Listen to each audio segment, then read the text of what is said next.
What you need to know most about is the coach, Kevin Stefanski. And by the way, you can get him aside at the next press conference and just say, if I were you, coach, I wouldn't keep accepting blame for all the things that go wrong because eventually somebody's going to listen to you.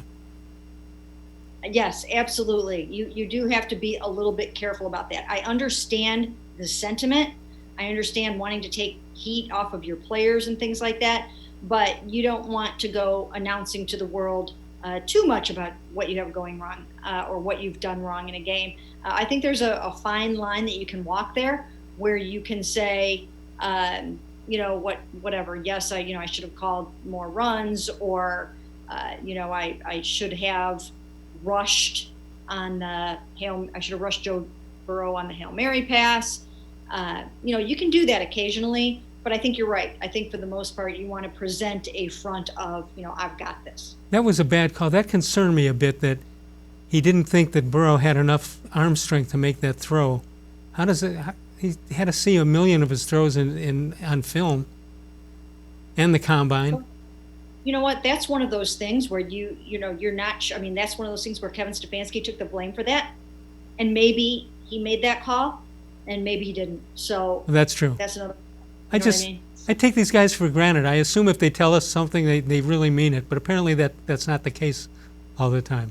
No, it's not always the case. I mean, he's got a great coaching staff, but in a moment like that could have cost them the game. Sure. He's going to take the fall for that. Well, my whole image is shot that he would actually maybe not tell the truth. Huh. Oh well. He's a very honest person, but he's also, he will hold himself. The buck stops at his desk, so he holds himself accountable. That's another thing they should do. Instead of when they cut somebody and say bring your playbook. No, what they should do is say, hey, there's a bus outside. I want you under it. 216-575-0403. They're not going to fire him under any way, shape, or form. But are they watching him? Are they watching him really close? No, not at all. He's on his own? No.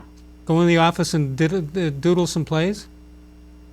Yeah, no. They are so confident in the alignment and the lineup of coach, GM. I mean, they feel really, really good about this.